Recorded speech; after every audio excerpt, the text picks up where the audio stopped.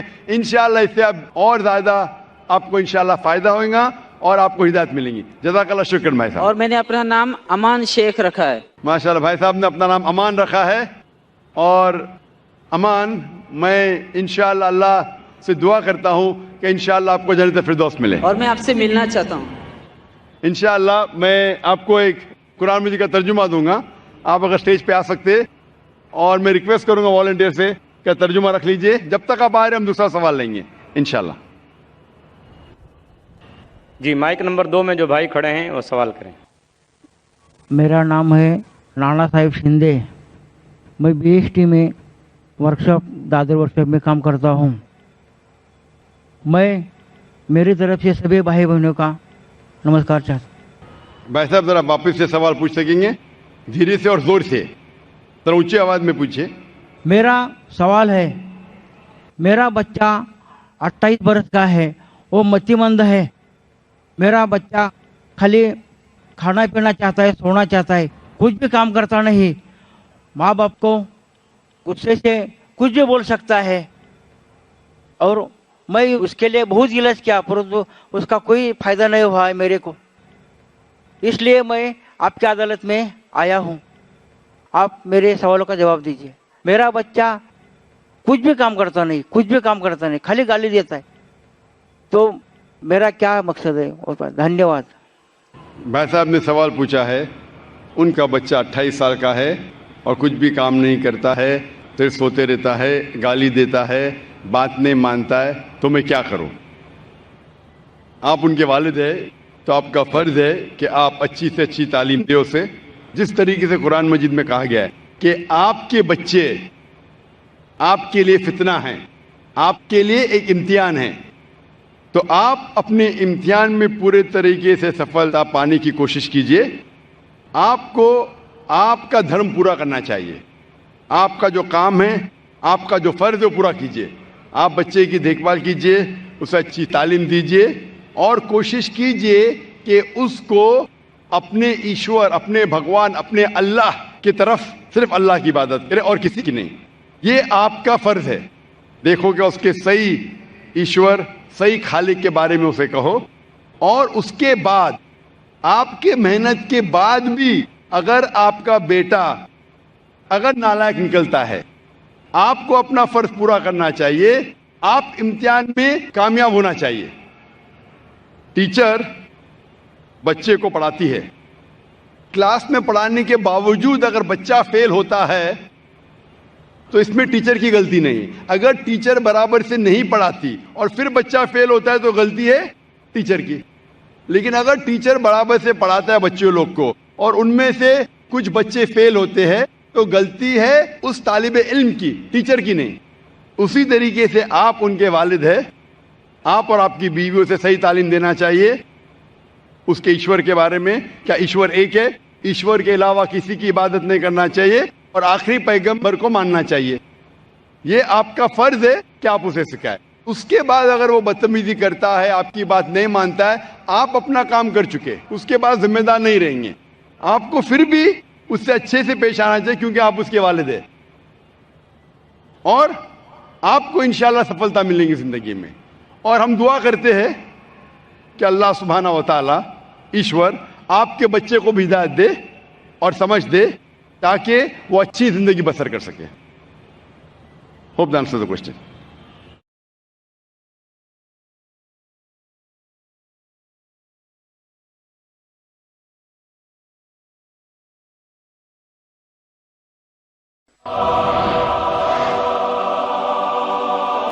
پہلے سائنسداں یہ سمجھتے تھے کہ زمین کائنات کا مرکز ہے اور باقی سیارے چاند اور سورج زمین کے گول گھوم رہے ہیں, چکر لگا رہے ہیں. اسے کہتے تھے تھیوری آف جیو سینٹرزم, زمین کو مرکز سمجھنے کا نظریہ. اور یہ لوگ 2 صدی سے, ٹولمی کے وقت سے مانتے تھے.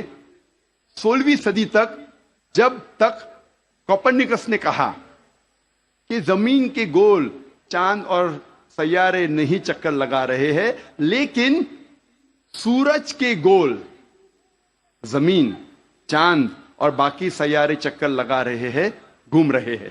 اسے کہتے تھے ہیلیو سینٹرک تھیوری, مطلب سورج کا مرکز ہونے کا نظریہ.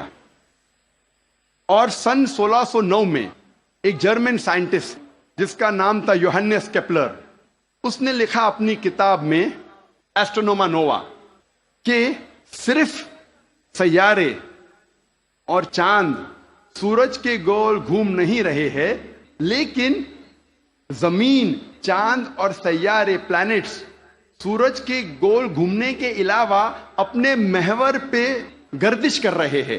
دے are rotating about their own axis. اور جب میں اسکول میں تھا, میں سن 1981 میں 10ویں میں تھا, جغرافی میں نے پڑھا تھا کہ زمین, چاند اور سیارے, پلانٹس وہ چکر لگا رہے ہیں, they are revolving and rotating, اور اپنے محور پہ گردش کر رہے ہیں. لیکن سورج اپنے محور پہ گردش نہیں کر رہا ہے. لیکن میں نے جب قرآن کی ایک آیت پڑھی, سورہ انبیاء سورہ نمبر 21 آیت نمبر 33 میں اللہ سبحانہ وتعالی فرماتے ہیں هو الذی خلق اللیل والنہار, اللہ سبحانہ و تعالی نے رات اور دن بنایا. والشمس والقمر, سورج اور چاند, کل فی فلک یسبحون, وہ گھوم رہے ہیں اور اپنے محور پہ گردش کر رہے ہیں. قرآن کا لفظ یہاں ہے یسبہون. قرآن یہ کہتا ہے کہ sun and the moon are revolving, چکر لگا رہے ہیں، گھوم رہے. اس کے علاوہ یسبہون، یہ عربی لفظ یسبہون آتا ہے لفظ صباح سے، اور صباح ایک عربی لفظ ہے جو چلتے ہوئے جسم کے موومنٹ کو ڈسکرائب کرتا ہے. مثال کے طور پہ اگر میں کہوں گا کہ کوئی انسان پانی میں سباہ کر رہا ہے، اس کے یہ معنی نہیں کہ وہ پانی کے اوپر فلوٹ کر رہا ہے، اس کے معنی ہے کہ وہ پانی میں تیر رہا ہے. اگر میں کہوں گا کوئی سباہ کر رہا ہے زمین پہ، اس کا مطلب نہیں کہ وہ آدمی زمین پہ رول کر رہا ہے، اس کا مطلب ہے کہ وہ انسان زمین پہ چل رہا ہے یا دوڑ رہا ہے. اسی طریقے سے جب اللہ سبحانہ تعالیٰ یہ لفظ کا استعمال کرتے ہیں کوئی فلکی جسم کے لیے، فار اے سیلیسٹل باڈی، اس کے معنی نہیں کہ وہ فلائی ہو رہا ہے یا فلوٹ ہو رہا ہے، اس کے معنی ہے it is rotating about its own axis, وہ اپنے محور پہ گردش کر رہا ہے. آج سائنس ترقی کرنے کے بعد سائنس یہ کہتی ہے کہ آپ سورج کا عکس ٹیبل کے اوپر دیکھ سکتے ایک آلے کے ذریعے، اور پتہ لگتا ہے کہ سورج میں بلیک سپاٹس ہے، اور یہ بلیک سپاٹس تقریباً 25 دن لیتے ہیں گردش کرنے کے لیے. اس سے یہ ثابت ہوتا ہے کہ سورج تقریباً 25 دن لیتا ہے ایک گردش کرنے کے لیے. تو آج سائنس یہ تسلیم کرتی ہے کہ سورج بھی اپنے محور پہ گردش کر رہا ہے. جو میں نے اسکول میں تقریباً 28 سال پہلے پڑھا تھا کہ سورج واز اسٹیشنری، سورج گردش نہیں کر رہا ہے، تو 28 سال پہلے میں نے اسکول میں پڑھا. آج سائنس اسے تسلیم کرتی ہے، اور قرآن مجید میں اس کا ذکر ہے 1400 سال پہلے. اور آج اکثر اسکول کے سائنس کی کتاب میں اس کو انکارپوریٹ کیا جا چکا ہے.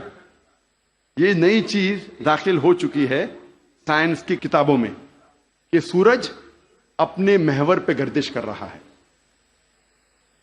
اللہ تعالیٰ فرماتے سورہ یاسین میں سورہ نمبر 36 آیت نمبر 40 میں کہ سورج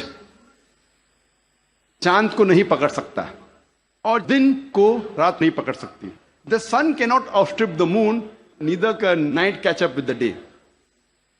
کل فی فلک یسبحون، یہ اپنے محور پہ گردش کر رہے. اس کے معنی کہ چاند اور سورج کے جو ایکسس ہے، جو ریولیوشن کا ہے، وہ ڈیفرنٹ ہے، وہ علیحدہ ہے، اسی لیے وہ آپس میں کبھی نہیں ملیں گے. آج سائنس یہ کہتی ہے کہ جو سورج کی روشنی ہم دیکھتے ہیں،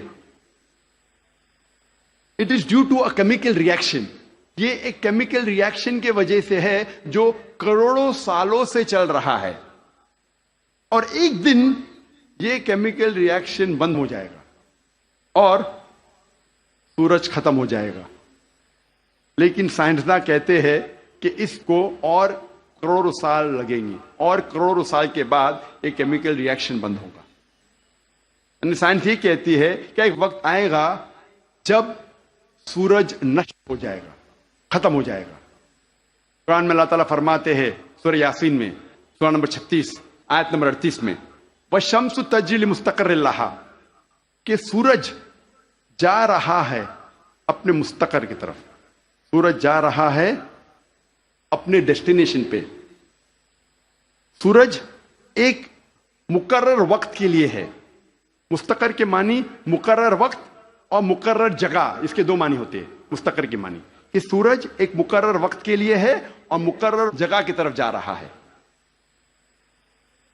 یہ سائنس آج تسلیم کرتی ہے کہ سورج ایک مقرر وقت کے لیے ہے. اور سائنس یہ بھی مانتی ہے کہ سورج کائنات کے ایک نقطے کی طرف جا رہا ہے جس کا نام ہے سولر اپیکس. ان دا ہرکولینز الفا لائرا 12 میل پر سیکنڈ کی رفتار پہ. قرآن میں لکھا ہے مستقر، مقرر جگہ کی طرف. سائنس کہتی ہے دونوں معنی مستقر کے، مقرر جگہ اور مقرر وقت، دونوں الحمدللہ صحیح ہے. اور اس کا ذکر سورہ یاسین سورہ نمبر 36 آیت نمبر 38 کے علاوہ سورہ رعد میں بھی ہے، سورہ نمبر 13 آیت نمبر 2، سورہ فاطر سورہ نمبر 35 آیت نمبر 13، سورہ لقمان سورہ نمبر 31 آیت نمبر 29، اور سورہ الزمر سورہ نمبر 39 آیت نمبر 5 میں. سب جگہ کہا گیا ہے کہ سورج ایک مقرر وقت کے لیے ہے، ایک مقرر جگہ کی طرف جا رہا ہے۔ آج سائنس یہ کہتی ہے جو آسمان ہمارے زمین کے اوپر ہے، جسے ہم کہتے ہیں ایٹماسفیئر، وہ ایک محفوظ چھت کی طرح ہے، اور سائنسداں یہ کہتے ہیں کہ خطرناک rays like ultra violet rays, X rays, یہ چھت، یہ ایٹماسفیئر ان خطرناک ریز کو زمین پہ آنے سے روکتا ہے، ورنہ زمین پہ جاندار چیز مٹ جائیں گی۔ قرآن میں اس کا ذکر ہے، سورہ انبیاء میں، سورہ نمبر 21 آیت نمبر 32 میں، کہ اللہ سبحانہ و تعالیٰ نے آسمان کو ایک محفوظ چھت بنایا، اور پروٹیکٹڈ سیلنگ، اور کینوپی ویل گارڈڈ۔ آپ سوچ سکتے ہیں قرآن میں اس کا ذکر 1400 سال پہلے ہے، جو سائنسدان نے حال ہی میں 50 سال پہلے، 100 سال پہلے، 150 سال پہلے کہا یہ ایٹماسفیئر از اے پروٹیکٹڈ سیلنگ۔ جب میں اسکول میں تھا تقریباً 28 سال پہلے، میں نے سائنس میں سیکھا تھا there are 3 types of matter, solid, liquid and gas. 3 قسم کے مادہ تھے، سالڈ، لکوڈ اینڈ گیس۔ آج سائنس یہ کہتی ہے کہ 3 مادہ، 3 اسٹیٹس آف میٹر کے علاوہ اور بھی ہے۔ ہم پہلے یہ سمجھتے تھے کہ آرگنائز ایسٹرونومیکل سسٹمز کے باہر، آرگنائز فلکیات کے باہر خلا تھا، ویکیوم تھا۔ آج سائنس کہتی ہے کیا انٹرسٹیلر اسپیس، سیارے کے بیچ مادے کے پل ہے، برجز آف میٹر ہے، جسے آج ہم کہتے ہیں پلازما، جسے سائنسداں کہتے ہیں 4th اسٹیٹ آف میٹر، 4تھی قسم مادے کی آج سائنسداں کہتے ہیں پلازما ہے۔ قرآن میں اس کا ذکر 1400 سال پہلے ہے، سورہ فرقان میں، سورہ نمبر 25 آیت نمبر 59 میں، 59 میں، کہ اللہ سبحانہ و تعالیٰ نے زمین اور آسمان کو بنایا اور اس کے بیچ میں ساری چیزیں بنائیں۔ مطلب زمین اور آسمان کے بیچ میں ویکیوم نہیں ہے۔ آج سائنس اسے کہتی ہے مادے کے پل، برجز آف میٹر، کہتی ہے پلازما ہے، 4th اسٹیٹ آف میٹر۔ اور اس کا ذکر سورہ فرقان سورہ نمبر 25 آیت نمبر 59 کے علاوہ سورہ ہجر میں، سورہ نمبر 15 آیت نمبر 85 میں، سورہ سجدہ سورہ نمبر 32 آیت نمبر 4 میں، سورہ صفات سورہ نمبر 37 آیت نمبر 5، اور سورہ احقاف سورہ نمبر 46 آیت نمبر 3 میں کئی جگہ لکھا ہے کہ اللہ سبحانہ و تعالیٰ نے زمین اور آسمان بنائے اور اس کے بیچ میں ساری چیزیں، talking about the 4th state of matter, plasma. ایک مشہور سائنٹسٹ جس کا نام ایڈوین ہبل ہے، اس نے کہا تھا کہ کائنات پھیل رہی ہے، the universe is expanding۔ اور قرآن میں اللہ تعالیٰ فرماتے ہیں سورہ ذاریات میں، سورہ نمبر 51 آیت نمبر 47 آیت نمبر 47 میں، کہ ہم نے یہ کائنات بنائی پھیلتی ہوئی، عربی لفظ مؤسیونا، پھیلنا۔ اور آج سائنس اس کو تسلیم کرتی ہے کہ ہماری کائنات پھیل رہی ہے، our universe is expanding۔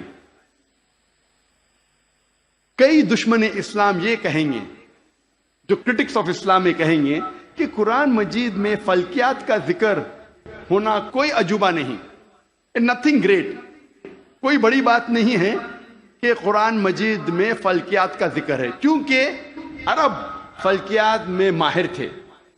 میں اس بات کو مانتا ہوں کہ عرب فلکیات میں ماہر تھے، لیکن ان سے یہ کہنا چاہتا ہوں کہ قرآن مجید نازل ہونے کے بعد کچھ صدی بعد عرب فلکیات کے میدان میں ماہر بنے، تو قرآن مجید سے عرب نے فلکیات سیکھا، نہ کہ الٹا۔ وآخر دعوانا الحمدللہ رب العالمین۔ السلام علیکم ورحمۃ اللہ۔ جی آپ سب کو ویلکم کرتا ہوں اپنے چینل میں، اور ویڈیو کو آپ لوگوں نے فل واچ کرنا ہے۔ انشاءاللہ ویڈیو بہت انٹرسٹنگ ہونے والی ہے اور آپ کو بھی ضرور مزہ آئے گا، اور انشاءاللہ آپ لوگوں نے دوسروں کے ساتھ شیئر ضرور کرنا ہے، اپنے دوستوں کے ساتھ فیس بک پر اور واٹس ایپ وغیرہ پر آپ لوگوں نے اس ویڈیو کو ضرور شیئر کرنا ہے۔ تو چلیے ویڈیو میں آگے بڑھتے ہیں اور سنتے ہیں کہ ڈاکٹر ذاکر نائک صاحب سے کیا سوالات جوابات کیے جا رہے ہیں۔